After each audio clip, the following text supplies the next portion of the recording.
Good morning students. आज हम लोग थर्ड चैप्टर शुरू करने जा रहे हैं जिसका नाम है तत्वों का वर्गीकरण और उनके गुणधर्मों में आवर्तिता।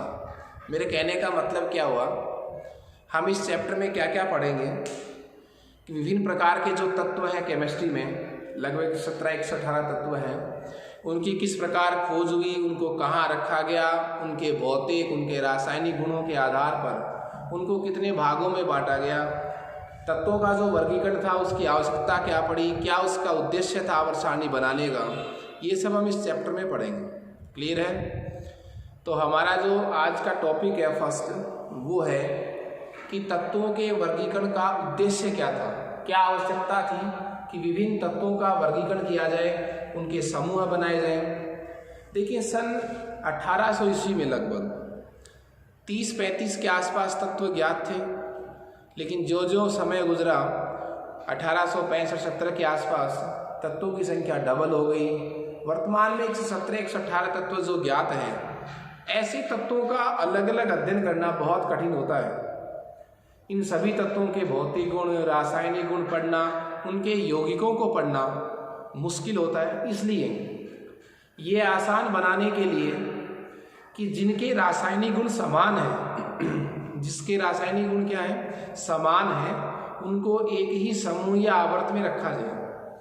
तो समान भौतिक और रासायनिक गुण वाले तत्वों को समूह बनाकर रखा गया ताकि हम उन तत्वों का जो वर्गीकरण है, जो अध्ययन है, वो आसान कर सकें, तर्क संगत कर सकें, विभिन्न तत्वों की जो तुलना है वो आसानी से कर सकें। इसके लिए तत्वों का वर्गीकरण किया गया। तो हमारा आज का जो फर्स्ट टॉपिक है वो है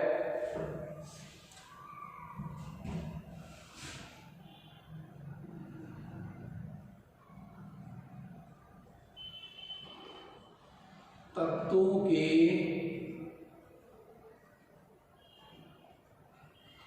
वर्गीकरण का उद्देश्य।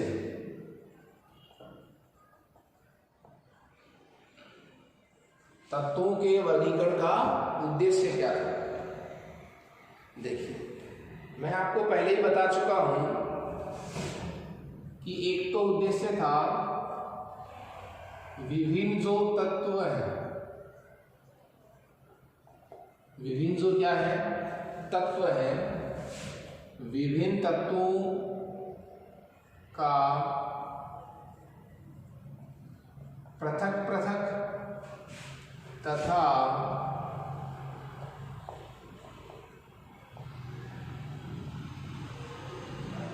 तर्क संगत अध्ययन क्या हो सके, संभव हो सके। दूसरी बात क्या थी कि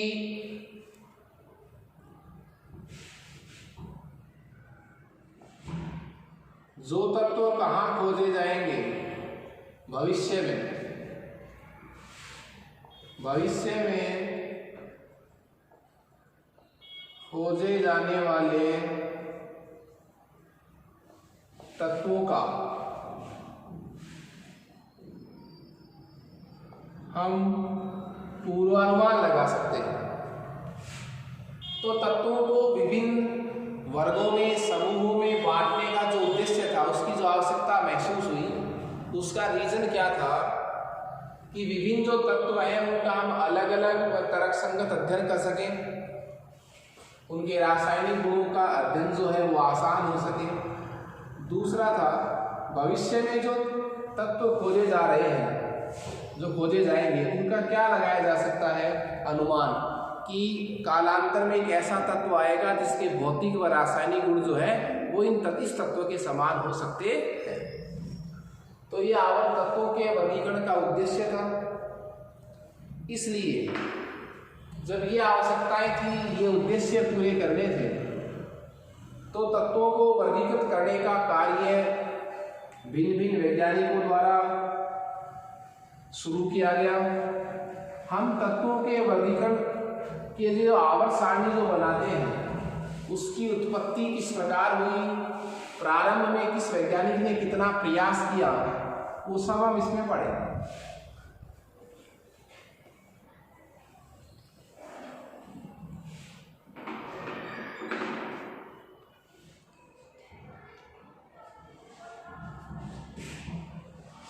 तो देखिए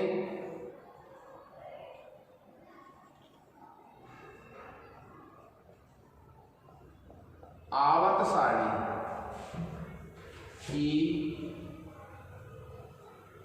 उत्पत्ति, आवर्त सारणी की उत्पत्ति। इस टॉपिक का मतलब क्या है कि जब हमें यह आवश्यकता हुई कि तत्वों को विभिन्न समूहों में हमें बांटना है ताकि उनका अध्ययन आसान हो सके, भविष्य में खोजे जाने वाले तत्वों के बारे में पूर्वानुमान लग सके, ये जब उद्देश्य पूरे होते दिखाई दिए, क्या करने से, तत्वों को वर्गीकृत करने से। तत्वों को जब अपन विभिन्न समूहों में वर्गीकृत करते हैं तो प्राप्त जो सारणी है उसका नाम क्या है, आवर्त सारणी, पीरियोडिक टेबल। क्लियर है। विभिन्न तत्वों को उनके भौतिक तथा रासायनिक गुणों के आधार पर जब हम वर्गीकृत करते हैं तो प्राप्त सारणी क्या कहलाती है, आवर्त सारणी। तो आवर्त सारणी की उत्पत्ति का मतलब क्या हुआ, स्टार्टिंग से किस वैज्ञानिक ने प्रयास किया तत्वों को वर्गीकृत करने का, हम शुरू से लेकर वर्तमान तक के वैज्ञानिकों के बारे में पढ़ेंगे। ओके। पहला जो प्रयास था तत्वों को वर्गीकृत करने का वो क्या था, डावेराइनर ने। पहला जो प्रयास था वो प्रयास था जॉन डावेराइनर। जॉन डावेराइनर का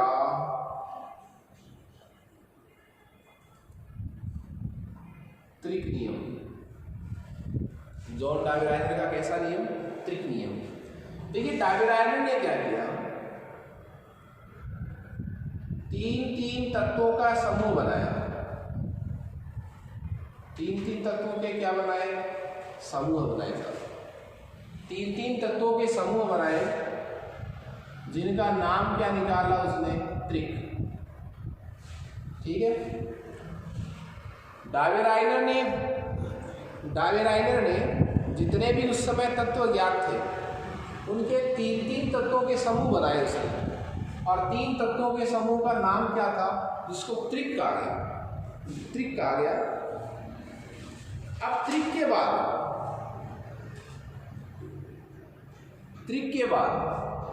त्रिक की खास बात क्या थी कि जो इसमें तीन तत्व थे, जैसे मैं कहूं तत्व ए, तत्व बी और तत्व सी, इसमें तीन तत्व है साहब। ये तीन तत्व है। डावेराइनर ने क्या किया, जितने भी तत्व उस समय ज्ञात थे उन सब तत्वों में तीन तत्वों के उसने समूह बनाए जिसको उसने त्रिक कहा। और ये क्या कहा कि जो त्रिक में जो तत्व कहाँ बैठा है, मध्य में जो तत्व बैठा है उस मध्य का जो मध्य तत्व का जो अणुभार है, मध्य तत्व का जो क्या है, अणुभार है, वो कितना है, वो आता है कब, जब आप अणुभार तत्व ए के अणुभार तत्व सी के परमाणु भार में जब कितने का भाग लगाते हैं, 2 का, तो आपके पास किसका आ जाता है, बी का। तो मध्य वाले तत्व का जो परमाणु भार था वो शेष दोनों तत्वों के परमाणु भार के क्या था, औसत था। दूसरी बात, जो बी तत्वों के गुणधर्म थे, बी तत्व के क्या थे, जो गुणधर्म थे, तत्व बी के जो गुणधर्म थे वो भी तत्व ए के गुणधर्म और तत्व सी के गुणधर्मों के मध्य पाए गए। मेरे कहने का मतलब क्या हुआ, डावेराइनर ने जो त्रिक बनाए थे, तीन तत्वों के जो समूह बनाए थे, उनमें 2 खास बातें थी। मध्य वाले तत्व का जो परमाणु भार था वो शेष दोनों तत्वों के परमाणु भार का औसत था, तथा तत्व बी के जो गुणधर्म थे, मध्य वाले तत्व के जो गुणधर्म थे, ये भी तत्व ए और सी के गुणधर्मों के क्या थे, मध्य थे। ठीक है, मतलब इन दोनों के जो गुणधर्म के उनकी जो मिडिल वैल्यू है वो किसमें थी, बी में। लेकिन ये जो डावेराइनर का जो त्रिक नियम था, ये कुछ ही तत्वों के लिए सही पाया गया, कुछ तत्वों के लिए क्या था, सही, कुछ तत्वों के लिए क्या था, ये सही था, बाकी पर ये रूल लागू हुआ नहीं, इसलिए मात्र इसे क्या माना गया, संयोग माना गया, इसको इग्नोर कर दिया गया, इसकी उपेक्षा कर दी गई। ठीक है। इसके बाद डावेराइडर के त्रिक नियम के बाद प्रयास जो किया वो किया न्यूलैंड ने, चैनकर टॉयज, जिन्होंने वृत्ताकार सारणी बनाई थी,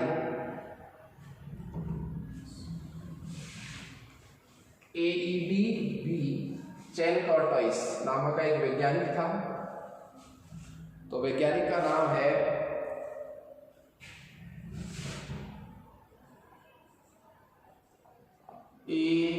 AEBB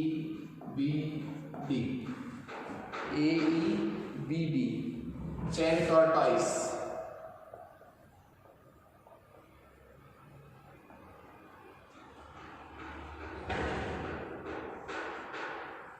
एक वैज्ञानिक था AEBD चैनकर टॉयज। उसने तत्वों को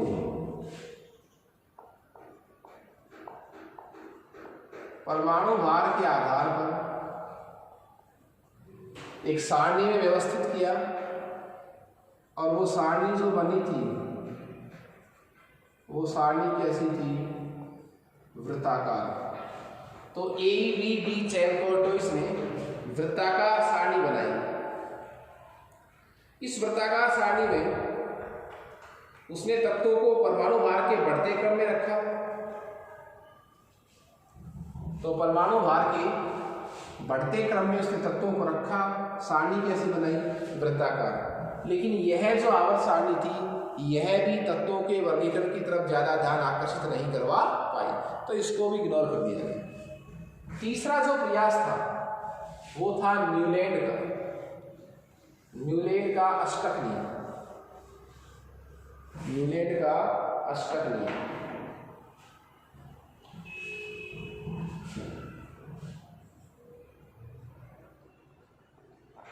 जॉन अलेक्जेंडर न्यूलैंड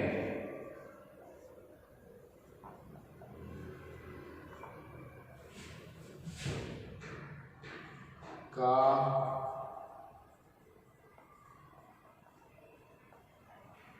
अष्टक नियम। जॉन न्यूलैंड का अष्टक नियम। देखिए न्यूलैंड का जो अष्टक नियम है वो क्या कह रहा है, न्यूलैंड ने भी तत्वों को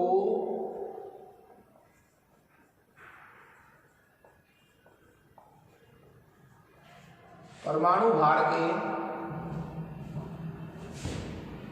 बढ़ते क्रम में रखा।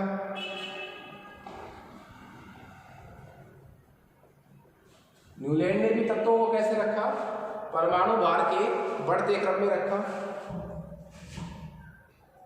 और जब तत्वों को परमाणु भार के बढ़ते क्रम में उसने रखा तो उसने पाया कि जो 8 तत्वों के उसने समूह बनाए, डावेरायर ने तो 3 तत्वों के समूह बनाए, और न्यूलैंड ने तत्वों को परमाणु भार के बढ़ते क्रम में जब रखा तो पता लगा कि जो पहला तत्व है वो अपने से आगे स्थित 8वें तत्व से गुणों में समानता प्रदर्शित करता है। वापस से रिवाइज कर रहा हूं। जब न्यूलैंड ने तत्वों को परमाणु भार के बढ़ते क्रम में व्यवस्थित किया तो उसने पाया कि विभिन्न तत्व, एक तत्व अपने से आगे स्थित 8वें तत्व से गुणों में समानता प्रदर्शित करता है। किस प्रकार की समानता, जैसे संगीत के स्वर नहीं होते सा रे ग म प ध नि सा, तो पहला भी सा होता है, लास्ट में भी सा ही आता है। उसी प्रकार जब तत्वों को परमाणु भार के बढ़ते क्रम में रखा जाता है तो प्रत्येक तत्व अपने से आगे स्थित 8वें तत्व से गुणों में समानता प्रदर्शित करता। लेकिन ये जो समानता थी ये परमाणु क्रमांक 20 तत्व कैल्शियम तक ही सही रही। कैल्शियम तक तो इस रूल का क्या होता है, पालन होता है, उसके बाद इस नियम का पालन नहीं होता। तो प्रत्येक तत्व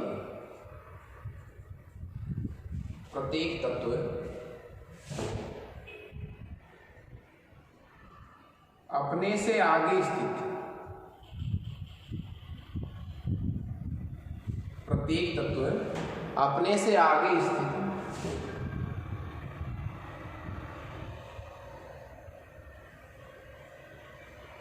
8वें तत्व से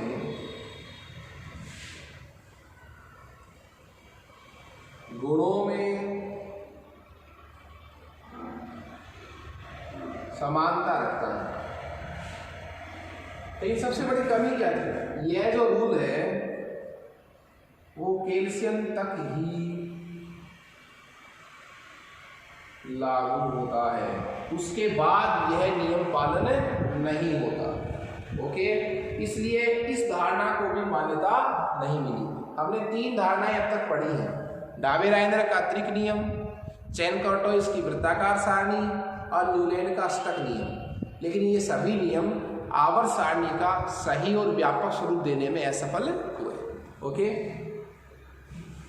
न्यूलैंड का जो अष्टक नियम था,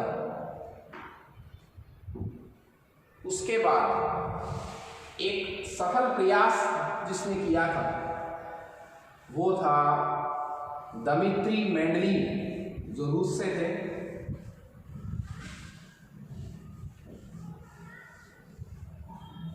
जो सफल प्रयास था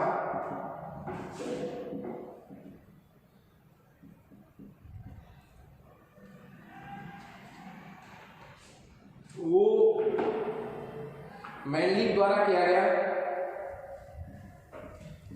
तत्वों के वर्गीकरण का जो एक सफल प्रयास था वो किया गया, पहला सफल प्रयास, और वो था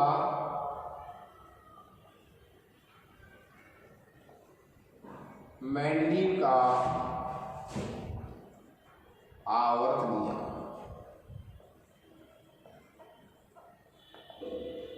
मेंडलीव का आवर्त नियम। देखिए, मेंडलीव का जो आवर्त नियम था वो कह रहा है कि जब तत्वों को परमाणु भार के बढ़ते क्रम में, जब तत्वों को परमाणु भार के बढ़ते क्रम में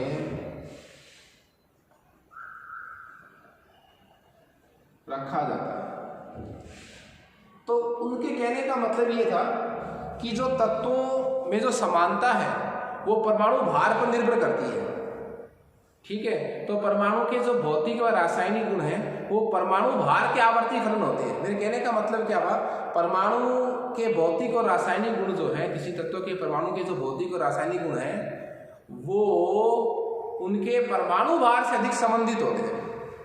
तो मेंडलीव ने परमाणु भार के बढ़ते क्रम में तत्वों को रखा और नियम क्या दिया कि तत्वों के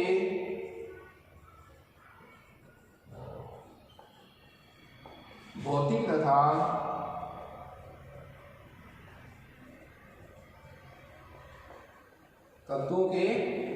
तथा रासायनिक गुण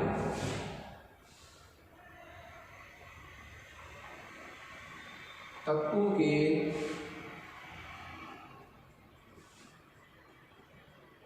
परमाणु भारों के आवर्ती फलन होते हैं। ये नियम था मेंडलीव का आवर्त नियम, कि तत्वों को परमाणु भार के बढ़ते क्रम में रखा और तत्वों के भौतिक तथा रासायनिक गुण तत्वों के परमाणु भारों के आवर्ती फलन होते हैं। मतलब जो भौतिक और रासायनिक गुण हैं वो परमाणु भार से अधिक संबंधित होते हैं।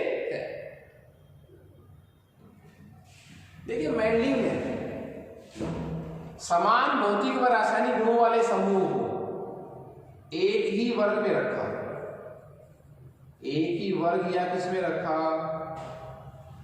समूह। एक ही वर्ग या किसमें रखा? समूह में रखा। साहब, एक ही वर्ग या समूह में रखा किनको? ऐसे तत्वों को जिनके भौतिक तथा रासायनिक गुण क्या थे? समान थे। लेकिन जब देखिए, मेंडलीव ने क्या कहा कि मैंने सभी तत्वों को परमाणु भार के बढ़ते क्रम में रखा है, ठीक है, लेकिन उनकी जो पहली प्राथमिकता थी वो क्या थी कि समान भौतिक व रासायनिक गुण वाले जो तत्व हैं वो एक ही समूह में रहने चाहिए, एक ही ऊर्ध्वाधर स्तंभ में रहने चाहिए, चाहे फिर परमाणु भार को अपन इग्नोर ही करें। तो देखिए, मेंडलीव ने तत्वों को कैसे रखा? परमाणु भार के बढ़ते क्रम में रखा। परमाणु भार के बढ़ते क्रम में रखा तो भौतिक व रासायनिक जिनके समान थे उनको एक ही वर्ग में रख दिया उसने। लेकिन कई बार क्या था, कुछ तत्वों के रासायनिक गुण समान थे लेकिन परमाणु भार का जो क्रम है वो बढ़ता नहीं था, लेकिन उन्होंने समान रासायनिक गुणों वाले तत्वों को एक वर्ग में रखने के लिए परमाणु भार के क्रम का भी उन्होंने क्या कर दिया, बोलो, विचार त्याग दिया, उसको इग्नोर कर दिया कि परमाणु भार कुछ भी हो, बढ़ रहा हो घट रहा हो, लेकिन जिनके रासायनिक गुण समान है उनको मैं कहाँ रखूंगा, एक ही समूह में रखूंगा। ओके, देखिए जैसे एग्जाम्पल मैं दूं कि आयोडीन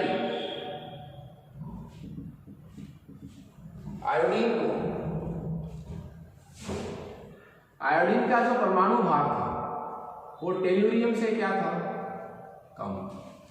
आयोडीन का जो परमाणु भार था वो टेल्यूरियम से कम था, लेकिन जो आयोडीन के जो गुणधर्म थे वो किससे मिल रहे थे, फ्लोरीन, क्लोरीन, ब्रोमीन और आयोडीन। फ्लोरीन, क्लोरीन, ब्रोमीन और आयोडीन, इससे इसके गुण मिल रहे थे, इसलिए मेंडलीव ने आयोडीन को किसके नीचे रखा, ब्रोमीन के नीचे रखा। ठीक है, क्यों, इसके गुणधर्म इनसे ज्यादा मिल रहे थे।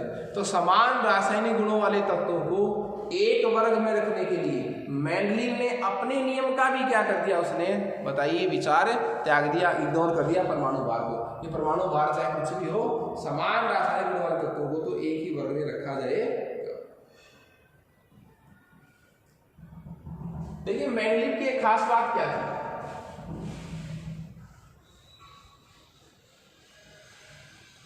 मेंडलीव की खास बात थी कि मेंडलीव ने जो तत्व भविष्य में खोजे जाएंगे,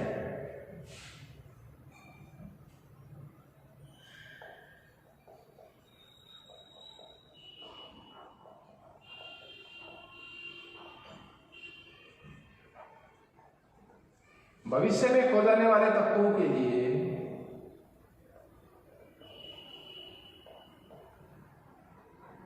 रिक्त स्थान छोड़े उसने। मेंडलीव द्वारा रिक्त स्थान छोड़े गए इनके लिए कि ये तत्व जो है वो भविष्य में खोजे जाएंगे जिनके गुणधर्म इनकी तरह होंगे, तो उसके लिए उसने जगह छोड़ दी। और ये जो भविष्यवाणी उसने की थी ये 100% सही भी निकली। जैसे गैलियम और सिलिकॉन, गैलियम और सिलिकॉन, या जर्मेनियम, गैलियम और जर्मेनियम, इन तत्वों की खोज जो है वो मेंडलीव की आवर्त सारणी के बाद हुई थी। ध्यान दीजिए आप, गैलियम और जर्मेनियम की खोज मेंडलीव की आवर्त सारणी के वक्त नहीं हुई थी, लेकिन मेंडलीव को ध्यान था कि गैलियम का आता है एल्यूमिनियम के बाद और जर्मेनियम का आता है सिलिकॉन के बाद। मेंडलीव को यह आभास हुआ कि इंडियम और टिन के मध्य दो तत्व ऐसे आएंगे जिनके गुणधर्म जो है वो एल्यूमिनियम की तरह होंगे और किसकी तरह होंगे, सिलिकॉन की तरह। क्लियर है? तो मेंडलीव को भविष्य में खोजे जाने वाले तत्वों के बारे में पूर्वानुमान हुआ। ये तत्व उस समय खोजे नहीं गए थे, लेकिन मेंडलीव ने ये जगह छोड़ दी कि इंडियम और एल्यूमिनियम के बीच भविष्य में एक ऐसा तत्व खोजा जाएगा जिसके गुणधर्म जो है वो इनकी तरह होंगे। और बाद में खोज हुई इनकी, गैलियम की और किसकी, जर्मेनियम की। तो जो जगह छोड़ी गई वहां कुछ नाम लिखा गया। ये एल्यूमिनियम के बाद आता है तो इसका नाम क्या लिखा गया, एका एल्यूमिनियम। और जर्मेनियम आता है सिलिकॉन के बाद तो नाम लिख दिया एका सिलिकॉन। तो ये बहुत बड़ा एग्जाम्पल था कि मेंडलीव को आभास था कि कुछ तत्व बाद में जो खोजे जाएंगे उनके गुणधर्म इनकी तरह ही होंगे। इसके बाद जो सर्वाधिक मान्य मत है, आधुनिक आवर्त सारणी जो बनाई गई है जिस नियम के आधार पर, वो नियम हम पढ़ेंगे। मेंडलीव का जो कार्य था वो बहुत ही प्रशंसनीय था आवर्त सारणी के क्षेत्र में। इसलिए आधुनिक आवर्त सारणी के विकास में जो योगदान का जो श्रेय है वो डायराइनर को नहीं जाता, न्यूलैंड को नहीं जाता, चैन कर्टोइस को नहीं जाता, सिर्फ किसको जाता है? दिमित्री मेंडलीव को।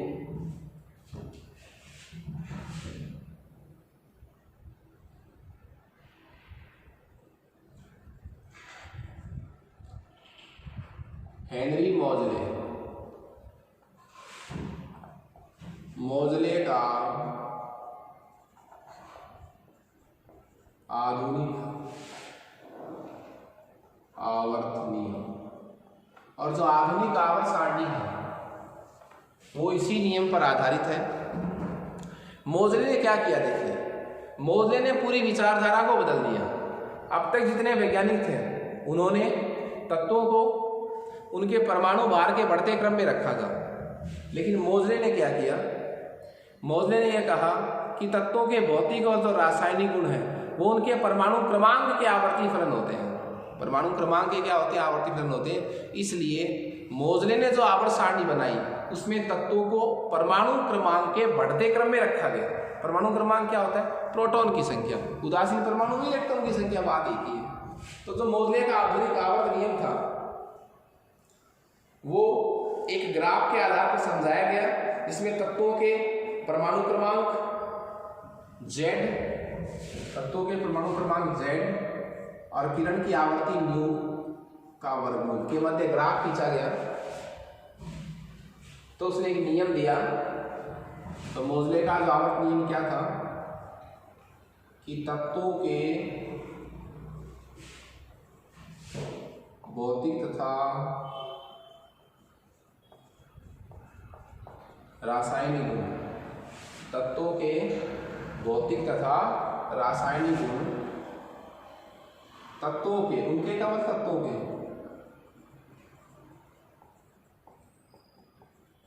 परमाणु क्रमांक के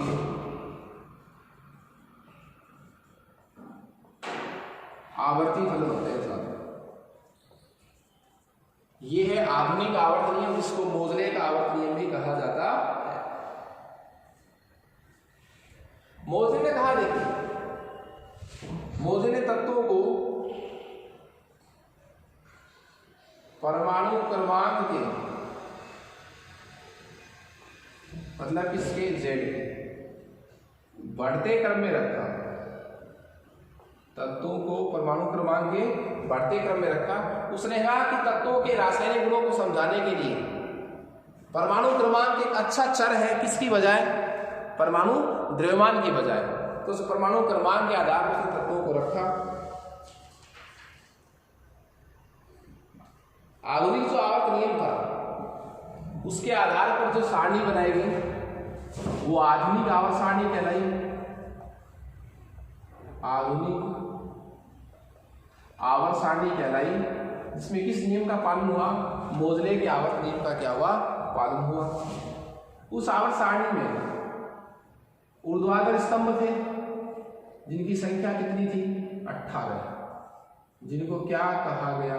वर्ग कहा गया। और कुछ क्षैतिज पंक्तियां थी जिनको आवर्त कहा गया, जिनकी संख्या कितनी थी? 7। तो ऊर्ध्वाधर जो स्तंभ थे उनको वर्ग कहा गया, क्लास कहा गया। जो क्षैतिज पंक्तियां थी जिनकी संख्या 7 थी उनको आवर्त कहा गया। 7वां आवर्त जो है वो अपूर्ण था। जो मेंडलीव की आवर्त सारणी थी उसमें तत्वों के वर्ग और आवर्त नहीं थे, उसमें समूह थे, first, second A, second B. इन सबको संख्या से क्या कर दिया? रिप्लेस कर दिया गया। एक बहुत ही खास बात क्या थी कि जब मेंडलीव का आवर्त नियम आया था तब तक परमाणु की आंतरिक संरचना का ज्ञान नहीं था कि परमाणु की संरचना क्या होती है। इसलिए परमाणु की संरचना होने के बाद ये मोजले का आधुनिक आवर्त नियम आया, और यह नियम जो है वो तत्वों के वर्गीकरण में बहुत ज़्यादा उपयोगी साबित हुआ। रासायनिक गुणों को समझाने के लिए इसने कहा कि परमाणु क्रमांक यदि आप बढ़ते क्रम में रखोगे तो आप समान रासायनिक गुण वाले तत्वों को बिल्कुल सही जगह रख पाओगे। ओके, तो ये छोटा सा टॉपिक था कि आवर्त सारणी का क्या तो उद्देश्य था, क्यों आवर्त सारणी जरूरी थी, और आवर्त सारणी जब आई अस्तित्व में, जिसको मैं आधुनिक आवर्त सारणी कहता हूँ, आधुनिक आवर्त सारणी का विकास हुआ वहाँ से लेकर स्टार्टिंग तक किन किन वैज्ञानिकों ने क्या क्या प्रयास किए वो हमने पढ़े। इसमें 2 प्रयास अच्छे थे, एक तो मेंडलीव का आवर्त नियम जो परमाणु भार के बढ़ते क्रम में था। ये सभी नियम आपको आने चाहिए, स्टेटमेंट आपको आने चाहिए, लैंग्वेज थ्योरी आपको ध्यान रहने रहे। मोजले का जो आधुनिक आवर्त नियम था, ये नियम आपने पढ़ा है। इस नियम के आधार पर आधुनिक आवर्त सारणी का विकास हुआ, जिसको हम नेक्स्ट क्लास में पढ़ेंगे, आवर्त सारणी। Okay, thank you students.